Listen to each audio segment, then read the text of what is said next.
Embassy fees कितनी है? ये बहुत ही कंफ्यूजन रहता है लोगों को कि एम्बेसी फीस हम दें कितनी। कोई 12,000 का, कोई 22,000 मांग लेता है, कोई 32,000 मांग लेता है। जैसे मैं आपको बोलता हूं कि आप अपनी एम्बेसी फीस कार्ड से कटवाइए, तो हम आप कंट्री वाइज टूरिस्ट वीजा के चार्जेस कितने हैं जो आपकी एम्बेसी चार्ज करती है। सबसे पहले हम बात करते हैं यूके की। तो अगर हम नॉर्मल चार्जेस की बात करें तो इट्स अप्रोक्सीमेटली 17,000 के आसपास, 500 के आसपास आपका खर्चा होता है एम्बेसी फीस का 6 मंथ्स के वीजा के लिए।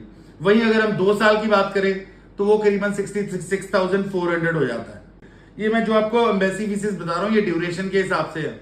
उसमें एक यूके में एक और फैसिलिटी होती है हमारे पास, एक प्रायोरिटी और एक सुपर प्रायोरिटी। जो प्रायोरिटी चार्जेस है उसका डिसीजन आपका करीबन हफ्ता में आ जाता है जो एम्बेसी बोलती है। तो उसका जो खर्चा दैट इज अप्रोक्सीमेटली 66,000।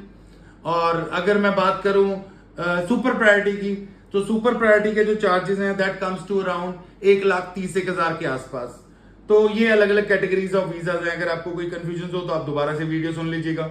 अब मैं दूसरे कंट्रीज की वीजाज की एम्बेसी फीस की बात कर लूं तो जो कनाडा में आपकी एम्बेसी फीस है इट्स अप्रोक्सीमेटली 12 से 13,000 के आसपास कटता है आपका टूरिस्ट वीजा का, और इसका ड्यूरेशन आपके पासपोर्ट की वैलिडिटी तक का होता है। तो अगर हम न्यूजीलैंड की बात करते हैं तो उसमें आपका करीबन 22,000 के आसपास एम्बेसी फीस होता है। और अगर हम अमेरिका की बात करेंगे इट कम्स टू अराउंड 15-16,000 के आसपास। और अगर हम ऑस्ट्रेलिया की बात करें तो वही चार्जेस आपके 14,000 रह जाते हैं। तो जो अमेरिका का वीजा मिलता है हमारे को 10 साल की वैलिडिटी तक का मिलता है। ऑस्ट्रेलिया के I would say 6 months, 1 year, 2 years, 3 years इतना वीजा मिलता है। न्यूजीलैंड का आपको शुरू में 6 मंथ्स का ही वीजा मिलता है। तो ये डिपेंड करता है कंट्री टू कंट्री की वो कितना वीजा देना चाहती हैं अकॉर्डिंग टू द कंडीशंस जो भी एम्बेसी ने पुट ऑन किया।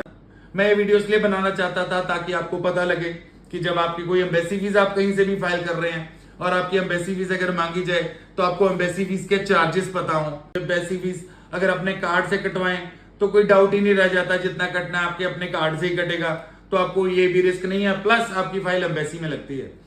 एक चीज मैं बताना चाहूंगा, कोई भी एम्बेसी अगर आपके चार्जेस काटती है, वो गवर्नमेंट है, मान लीजिए कैनेडियन गवर्नमेंट है, यूके की गवर्नमेंट है या अमेरिकन गवर्नमेंट है, ये आपकी पहले फाइल पुट ऑन होती है उसके बाद आपके चार्जेस लेते हैं।